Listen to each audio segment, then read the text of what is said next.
दुनिया में हर चीज चुनने से मिलते हैं। दोस्त का चुनाव कर सकते हो, हमें किससे दोस्ती करना किससे नहीं करना है ध्यान रखना। धर्म का चुनाव कर सकते हो, तुम गुरु का चुनाव कर सकते हो, तुम भगवान का चुनाव कर सकते हो, हमको किस भगवान को पूजना और किसको नहीं पूजना है। और तो और तुम पत्नी का भी चुनाव कर सकते हो कि मुझे किससे शादी करना और नहीं करना है। दुनिया में एक माँ बाप ऐसे हैं जो चुनने से नहीं मिला करते हैं। कह सकते हो कि मैं इस माँ से पैदा होना चाहता हूँ, दुनिया में किसी की ताकत इतनी नहीं है जो माँ बाप का चुनाव कर सके। एक बात याद रखना औरंगाबाद वालों, माता पिता चुनने से नहीं, माता पिता पुण्य से मिला करते हैं, किस्मत से मिला करते हैं। ये पुण्य से मिलते, इसमें कैसे चुनोगे कि ये मेरी माँ बने, कैसे चुनोगे मेरे पिता बने। ये पुण्य से मिलते हैं, किस्मत से मिला करते हैं। मान्यवर, मैं आपसे एक ही निवेदन करता हूं, जो पुण्य से हमें कोई चुनाव माँ बाप का नहीं हो सकता इस धरती पर, किस्मत वालों को माँ बाप मिला करते हैं। अरे अभागे हैं वो लोग जिनके माँ बाप नहीं हुआ करते हैं, ध्यान रखना। किस्मत वाले वो होते हैं जिनके ऊपर माँ बाप का साया हुआ करता है, ध्यान रखिए। माँ की महिमा बहुत अलग है, ध्यान रखिए। चुपड़ी ना मिले तो रूखी बांध देती है, चुपड़ी ना मिले तो रूखी बांध देती है, ताजा ना मिले तो सूखी बांध देती है। माँ अब भी मुझे बच्चा समझती है, जब भी घर से जाता हूँ अठन्नी बांध देती है, ध्यान रखना। माँ अभी भी बच्चे को बच्चे समझती है। कौन छोड़ सकता है माँ बाप को दुनिया में? कोई नहीं। हम बैरागी लोग भी नहीं छोड़ सकते। ये मत बोलो कि आप महाराज हैं, माँ की महिमा क्यों गा रहे हैं, ध्यान रखना। कौन छोड़ सकता है? तीर्थंकर ने सब छोड़ दिया, तन के कपड़े छोड़ दिए, वस्त्र छोड़ दिए, निर्वस्त्र हो गए। हर रिश्ते छोड़ दिए तीर्थंकर ने, पत्नी छोड़ दी, बच्चे छोड़ दिए, राजपाट छोड़ दिया, वैभव छोड़ दिया, महल छोड़ दिया, लेकिन कोई भी तीर्थंकर अपने माँ बाप को नहीं छोड़ पाए, ध्यान रखना। कभी ध्यान रखना, किसी तीर्थंकर ने माँ बाप को नहीं छोड़ा है, और जो तीर्थंकर माँ बाप को छोड़ देगा उसका अस्तित्व खतरे में पड़ जाएगा, ध्यान रखना। उसकी पहचान, उसकी प्रामाणिकता नष्ट हो जाएगी। इसीलिए तो आज भी सारी दुनिया को छोड़कर तीर्थंकर मोक्ष में जाकर के विराजमान हो गए। लेकिन सब छोड़ने के बाद जो दुनिया के लिए भगवान बन के बैठा है, आज भी माँ बाप के लिए वह बच्चा ही हुआ करता है। तभी तो हम बड़ी शान से कहते हैं ना कि त्रिशलानंदन वीर की और जय बोलो महावीर की, ध्यान रखना। आज भी त्रिशलानंदन ही है वह, ध्यान रखना। दुनिया का भगवान, तीन लोक का नाथ, आज भी हम त्रिशलानंदन कहते हैं। और आज भी हम कहते हैं अश्वसेन के राज दुलारे, भामा देवी के आंखों के। आज भी पारसनाथ अश्वसेन के राज दुलारे हैं, और आज भी महावीर त्रिशला के प्यारे हैं, ध्यान रखना। और आज भी यदि कोई राम को याद करता है तो कौशल्या नंदन कहकर के श्री राम को याद किया करता है, ध्यान रखना। पत्नी का नाम ना लिखो तो प्रामाणिकता पे कोई दिक्कत नहीं आएगी, लेकिन माँ बाप के बिना तो तुम्हारा जन्म प्रमाणिक नहीं हो सकता है, ध्यान रखना। यदि माँ बाप का नाम ना हो तो तुम नाजायज औलाद कहलाओगे, ध्यान रखिए। समाज में जायज का हक यदि कोई दिलाते हैं तो हमारे माता पिता हमें जायज का हक दिलाता करते हैं। किसी की पत्नी छोड़कर चली जाए तो इज्जत खराब नहीं होती है, ध्यान रखना। और कोई तुमसे पूछ ले तुम्हारे बाप का नाम क्या है, तुमको नहीं पता है ना, तो समाज की अग्रिम पंक्ति में बैठने का अधिकार खो दिया करता है वो आदमी। माँ बाप से सम्मान मिला करता है। आप सोचते हुए डॉक्टर बन गया, इंजीनियर बन गया, वकील बन गया, कुछ नहीं बने हो, ध्यान रखना। ये सारी डिग्रियां दो कौड़ी की हो जाएंगी यदि तुम्हें अपने बाप का नाम पता नहीं होगा तो, ध्यान रखना। ये सारी डिग्रियां माँ के बिना बेकार हो जाएंगी। आज जो इज्जत से घूम रहे हो ना समाज में, तुम्हारी ये इज्जत केवल तुम्हारी इज्जत नहीं है, माँ बाप ने जिंदगी भर आचरण को पाला है। यदि माँ चरित्रहीन होती ना तो आज तुम्हें इज्जत नहीं मिलती इस समाज में। आज जो सम्मान से जी रहे हो तो माता पिता ने जीवन भर इज्जत को बचाया है, अपने आदर्शों पे जिए हैं, तब जाकर तुम्हें जायज औलाद का हक प्राप्त हुआ करता है। माँ बाप ना होते तो इज्जत मिलती तुमको दुनिया में, ध्यान रखना। आज कोई भी पूछे ना राम कौन, तो दशरथ पुत्र राम हुआ करते हैं। कृष्ण कौन? देवकी नंदन कृष्ण हुआ करते हैं। ऋषभ देव कौन? मरुदेवी सुत ऋषभ देव हुआ। हमारी पहचान हमारे माता पिता हैं। स्कूल में बिना माँ बाप के नाम लिखा जाता है क्या? बोलो। जब एडमिशन होता है तो किसका नाम पूछते हैं? पिता का नाम बताओ। अब तो महिलाओं ने भी शक्ति पेश कर दी, अकेले पिता नहीं, माँ का भी नाम बताओ, ध्यान रखिए। विचार करना है, आपको सोचना है।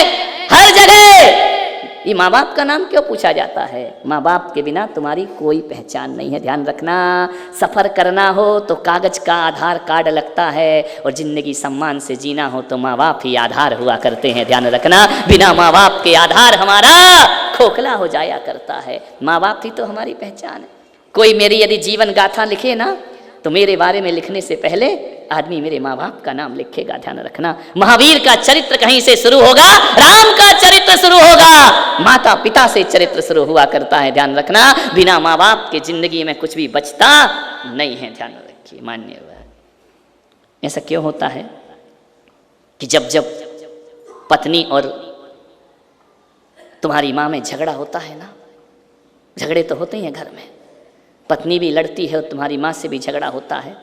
मैं एक युवाओं से एक प्रश्न करना चाहता हूँ कि उनके झगड़े का फैसला जब भी होता है तो पत्नी के पक्ष में क्यों होता है, माँ के पक्ष में फैसला क्यों नहीं होता है? ध्यान रखिए, जब जब फैसला होता है ना तो घर से माँ को क्यों निकाला जाता है, पत्नी को क्यों नहीं निकाला जाता है? ध्यान रखिए। आपसे निवेदन है कि जब जब लड़ाई हुई है फैसला पत्नी के पक्ष में जाता है, ध्यान रखना, माँ के पक्ष में क्यों नहीं जाता है? आप ये क्यों कहते हैं कि मम्मी आई एम सेपरेट, तुम अलग हम अलग? जब भी झगड़ा हो तो पत्नी से क्यों नहीं कहते हो कि तू मेरी माँ से लड़ती है, आई एम सेपरेट, तुम अलग और मैं अलग? यदि दूर रहकर मैं माँ की व्यवस्था कर सकता हूँ तो दूर रहकर पत्नी की व्यवस्था भी कर सकता हूँ। लेकिन जब भी फैसले होते हैं ना, सजा माँ को मिला करती है, ध्यान रखना, पत्नी को कर। मैं ये नहीं कह रहा हूँ कि पत्नियों को सजा दो, बिल्कुल नहीं, मैं गलत बात नहीं सिखा रहा हूँ, लेकिन पत्नी को इतनी तो सजा दो कि मेरी माँ जिंदगी में तेरे से पहले आई है, मेरा जीवन पहले माँ का है और तेरे बाद मेरा जीवन है, ध्यान रखना। माँ के बाद तेरा जिंदगी शुरू हुआ करती है। और क्या हो जाता है इन बेटियों को, क्या हो जाता है इन बहुओं को, ससुराल में रहकर माँ बाप का ध्यान रखा करती हो, भाभी गलत करे तो भाभी दुश्मन हो जाती है, और जब तुम यहाँ उनके सास ससुर से गलत करते हो तो अपने अंदर झांक करके क्यों नहीं देखा करते हो? ध्यान रखिए, एक बात याद रखना, आपसे मेरा निवेदन है, आपसे मैं आग्रह करना चाहता हूँ, समाज की विकृतियों पर मैं बोलना चाहता हूँ कि आपकी बेटी, आपका दमाद, यदि आपकी बेटी ससुराल में है और दमाद उसके काम में हाथ बटाता है, आपको फक्र होता है, मेरा दमाद इतना अच्छा है, मेरी बेटी का पूरा काम में हाथ बटाता है।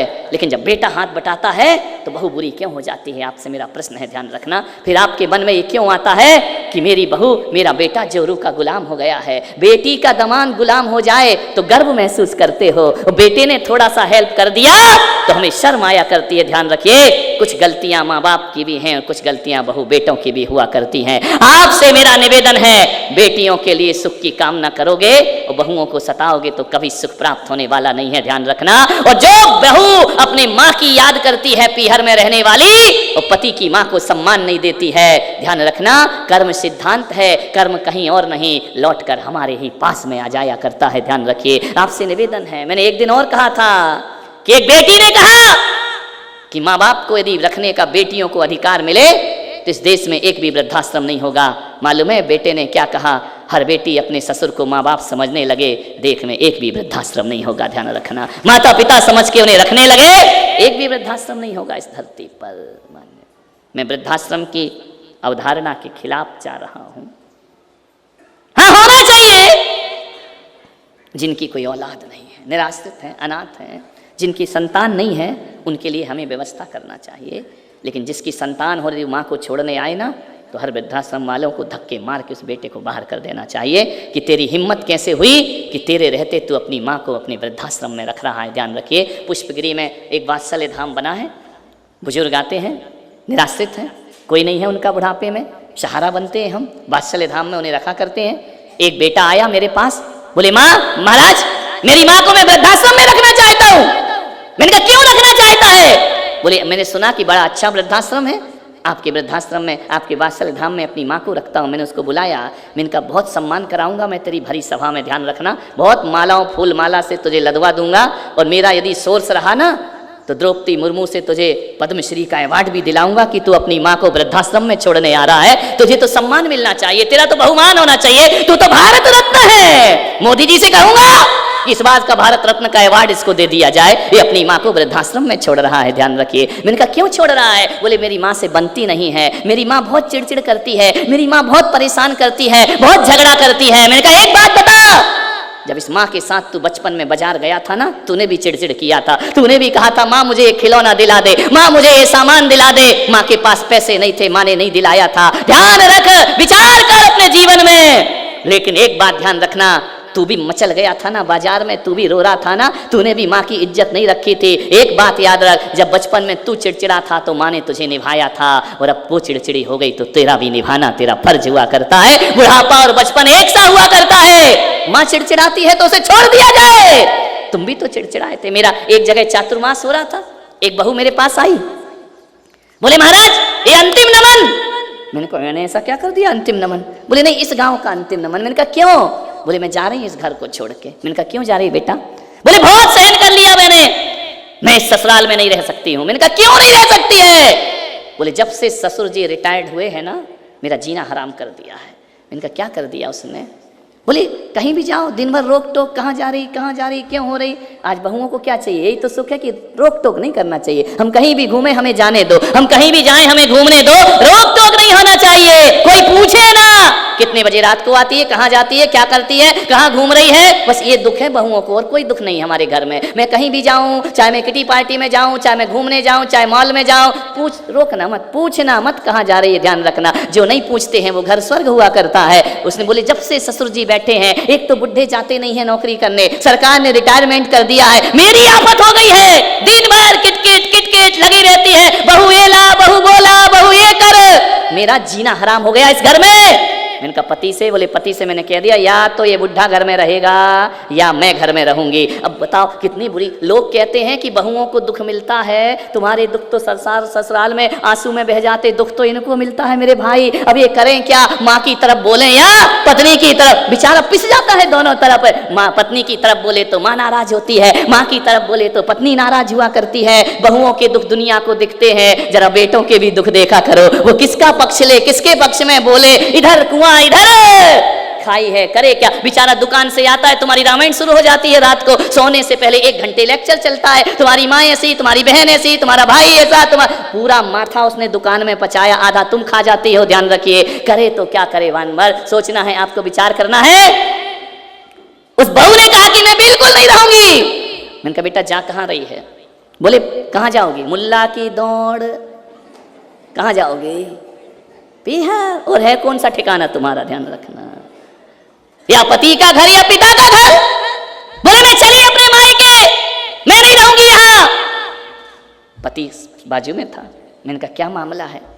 बोले महाराज मैं भी थक गया हूँ, इसको भी समझाते थक गया, माँ को समझाते भी थक गया। मैंने कहा तू क्या चाहता है, ये चली जाए?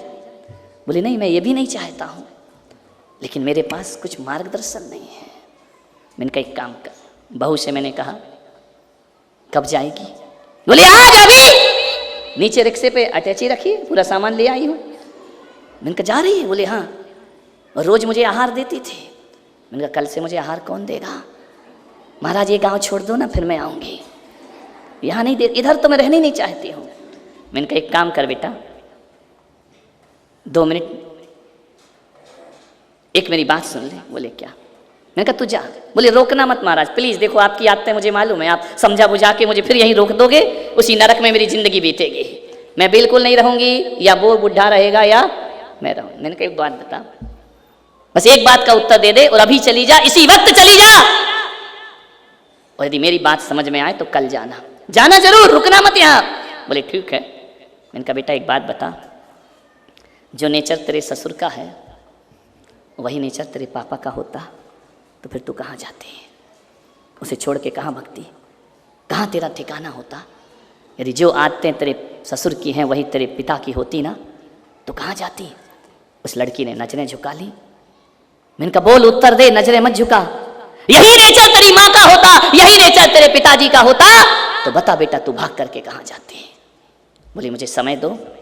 दूसरे दिन आई सुबह 7 बजे, हाथ में चावल की डिब्बी, उधर के चंदन तंदुल पुष्प गई। मैंने कहा क्या गई नहीं तू? बोले महाराज आपकी बात मेरे सीने में चुभ गई और मैंने बहुत सोचा रात भर, तो मैंने कहा उत्तर लाई है, तू कहाँ जाती? बोले मेरे माता पिता का ऐसा नेचर होता तो मैं उनमें एडजस्ट कर लेती। तो मैंने कहा बेटा कितने दिन की ससुर की ज़िंदगी है, थोड़ा सा एडजस्ट कर ले, उसकी भी दुआएं मिलेंगी और माँ बाप की भी दुआएं तुझे प्राप्त होंगी। उस बेटी ने कहा कि महाराज आज से कसम खाती हूँ इस घर को छोड़कर कभी नहीं जाऊंगी। ध्यान रखना, थोड़ी सी आदमी की सोच बदल जाए, विचार बदल जाए। ससुर सास ससुर की हर चीज़ बुरी लगती है, माँ बाप की हर चीज़ अच्छी लगती है।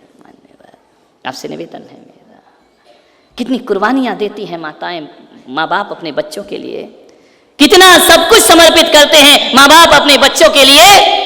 हम सब कुछ भूल जाया करते हैं। जब छोटे थे ना तो दो भाई आपस में लड़ते थे, माँ मेरी है, माँ मेरी है, माँ मेरी है। और जब शादी हो जाती है ना तो दो भाई लड़ते हैं, माँ तेरी है, माँ तेरी है, माँ तेरी है। माँ बाप की दौलत मेरी है, माँ बाप तुम्हारे नहीं है, ध्यान रखना। मान्यवर, आपसे एक ही चीज कहना चाहता हूं कि जितने दिन माँ बाप ने तुम्हें पाल पोस के बड़ा किया है ना, जितने साल उनने रखा है, बुढ़ापे में उतने साल तुम उनको रख लेना, तुम्हारा जीवन सार्थक और सफल हो जाएगा, ध्यान रखना। और जितने लाड़ प्यार से उनने रखा है, उतने ही लाड़ से अपनी माँ को अपने घर में रख लेना, तुम्हारा जीवन सफल हो जाएगा। मान्यवर, मैं एक ही चीज निवेदन कर रहा हूं आपसे, जिन्होंने हमारा भविष्य सुधारा है, जिन्होंने हमारा भविष्य बनाया है, हमारा फर्ज है कि हम उनका वर्तमान सुधारें, ध्यान रखना। माँ बाप ने हमारा भविष्य बनाया ना, हम डॉक्टर इंजीनियर बाद में बने हैं, माँ बाप ने मुझे बनाने में पूरी मेहनत की है। और डॉक्टर बनने का सपना हमने बाद में देखा है, डॉक्टर बनाने का सपना हमारे माँ बाप ने हमसे पहले देखा है, ध्यान रखिए। आज तुम जो कुछ भी हो वो माँ बाप की बदौलत हो, ध्यान रखना। एक दिन कौशल्या ने श्री राम से पूछा, जब राम वनवास से लौट करके आ गए, महल में खड़े थे राम, सीता का परित्याग कर दिया था। राम से कौशल्या ने पूछा कि राम, लोग कहते हैं कि तुम भगवान हो, भगवान का अवतार हो, तुम नारायण का अवतार हो, लोग कहते हैं कि तुम भगवान हो। मैं आज तेरी माँ तुझसे पूछती हूँ कि राम, सबसे झूठ बोलना, मुझसे झूठ मत बोलना, क्या तुम भगवान हो? राम ने माँ की तरफ देखा, कौशल्या देवी की तरफ देखा, उसने कहा, माँ क्या पूछती है? बोले, बेटा बताओ, क्या तुम भगवान हो? इस माँ से कुछ मत छुपाओ, तुमने 14 वर्ष मेरा वियोग सहन किया है। आज ये कौशल्या पूछती है, बता बेटा, क्या तू सचमुच भगवान है? ये दुनिया तुझे भगवान कहती है, ऋषि मुनि कहते हैं कि राम भगवान है। आज माँ पूछती है, बताओ राम, क्या तुम भगवान हो? राम ने कौशल्या के चरण पकड़े, बोले, माँ मैं नहीं जानता कि मैं भगवान हूँ, मुझे कुछ नहीं मालूम कि मैं कितना महान हूँ, लेकिन ये राम इतना जानता है कि जिसके ऊपर माँ कौशल्या का आशीर्वाद हो वो किसी भगवान से कम नहीं हुआ करता है, ध्यान रखना। जिसके शीश पर माँ का आशीर्वाद होता है उसे भगवान बनने की जरूरत नहीं होती है, वो हर बेटा किसी भगवान से कम नहीं हुआ करता है। तेरा आशीर्वाद मेरे शीश पर है, हे माँ, मैं कह सकता हूँ कि मैं दुनिया का सबसे बड़ा भगवान हूँ, ध्यान रखना। मान्यवर, क्या राम के विचार थे, क्या हमारे विचार हैं? सोचना है आपको। हरी दुनिया की स्त्री कितनी भी खूबसूरत हो, मैं पुलक सागर कहता हूँ, मेरी माँ से सुंदर दुनिया में कोई स्त्री नहीं हो सकती है, ध्यान रखना। मेरी माँ से खूबसूरत दुनिया में कोई नहीं हो सकता है। जब मैंने घर छोड़ा, मैंने संन्यास लिया, आज मेरी माँ यहाँ नहीं है दुनिया में, 2 साल पहले थी। एक बात ध्यान रखना, मैं इतना ही कह सकता हूँ कि आज आपके बीच बैठकर मैं प्रवचन कर रहा हूँ ना, ये जो कुछ भी आज मेरे पास है ना, ध्यान रखना, मैंने भगवान को पाने में जितनी तपस्या नहीं की होगी, उस माँ ने मुझे पालने में उतनी तपस्या की होगी, ध्यान रखना। एक बच्चे को पालने में माँ पूरा जीवन लगा देती है, सब कुछ अर्पित कर देती है। माँ की तपस्या किसी संत की साधना से कमजोर नहीं हुआ करती है, ध्यान रखना। मैंने घर छोड़ा, उसने भी घर छोड़ दिया, लेकिन दोनों के त्याग में मुझे एक ही चीज हटकती रही कि मैंने घर छोड़ा है भगवान के लिए, और उसने घर भगवान के लिए नहीं, उसने घर छोड़ा है अपनी औलाद के लिए, ध्यान रखना। किसका प्यार बड़ा है, ईश्वरी प्रेम या माँ का प्रेम बड़ा होता है? विचार करना है आपको। कोई पुत्र के लिए घर छोड़ती है और कोई भगवान के लिए घर छोड़ता है। मैं तो आपसे इतना ही निवेदन कर रहा हूँ, एक बात याद रखना, मैं घर में था, मेरी माँ ने कभी जिंदगी में जमी कंद नहीं खाए, मेरी माँ ने कभी अवक्ष का भक्षण नहीं किया, मेरी माँ ने कभी बाजार का नहीं खाया, लेकिन मैं उस माँ को जानता हूँ कि उसने कभी जिंदगी में जमी कंद नहीं खाया। और मैं बचपन में जमी कंद खाता था, आलू खाता था, प्याज खाता था, ध्यान रखिए। ये मत सोचो कि मैं पैदाइशी महाराज हूँ, ध्यान रखना, ये बाद में बना हूँ, ध्यान रखिए। पैदाइश होती थोड़ी महाराज बन के खड़ा हो गया हूँ। मुझे आलू की सब्जी बहुत अच्छी लगती थी, और मेरी माँ जो खुद कभी आलू नहीं खाए, जिसने कभी अपने धर्म को नहीं छोड़ा, ये माँ की ममता होती है। बेटे के लिए जो छिप छिप कर आलू भी बना करके दे दिया करती है, ध्यान रखना। ऐसा कौन करेगा इस धरती पर? मैंने एक दिन पूछा कि माँ तू आलू नहीं खाती है, सब्जी बनाती, तेरा मन नहीं होता है आलू खाने का, तेरी इच्छा नहीं होती आलू खाने की? उसने कहा नहीं बेटा। तो मैंने कहा तू बनाती क्यों है? बोले मैं अपनी इच्छा के लिए नहीं, तेरी इच्छा के लिए बनाती हूँ, और मैं जानती हूँ कि मुझे इसमें पाप लग रहा है, लेकिन मुझे मालूम है कि तू इसके बिना नहीं रह सकता है। मैंने कहा माँ, जब तू मेरी इच्छा के लिए पाप कमा सकती है तो मैं तेरी इच्छा के लिए जीवन भर आलू का त्याग कर सकता हूँ। ध्यान रखना, मान्यवर, सोचना है आपको, विचार करना। उस दिन के बाद मैंने कभी अपनी जमी कंद ग्रस्त अवस्था में भी नहीं छुआ। जो मेरी इच्छा के लिए पाप कमा रही है तो क्या मैं उसके लिए इच्छा के लिए ये सब नहीं छोड़ सकता हूँ? ध्यान रखना मान्यवर, विचार करना है आपको। यही निवेदन करूंगा, यही आग्रह है मेरा आपसे। हर लड़की चाहती, हर बहू चाहती है। मैं आपसे प्रश्न पूछ रहा हूं, इस सभा में कितने लोग हैं जो ये चाहते कि हमारे घर श्रवण कुमार जैसा बेटा होना चाहिए?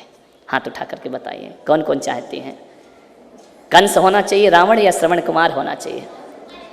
श्रवण कुमार होना चाहिए ना? सब महिलाओं ने हाथ उठाया है। ध्यान रखना, मैं आपसे निवेदन करता हूँ, कभी नहीं हो सकता है, लाख कोशिश कर लो। श्रवण कुमार जैसा बेटा हर माँ चाहती है, हर बहू चाहती है कि मेरे घर में श्रवण कुमार जैसा बेटा पैदा हो।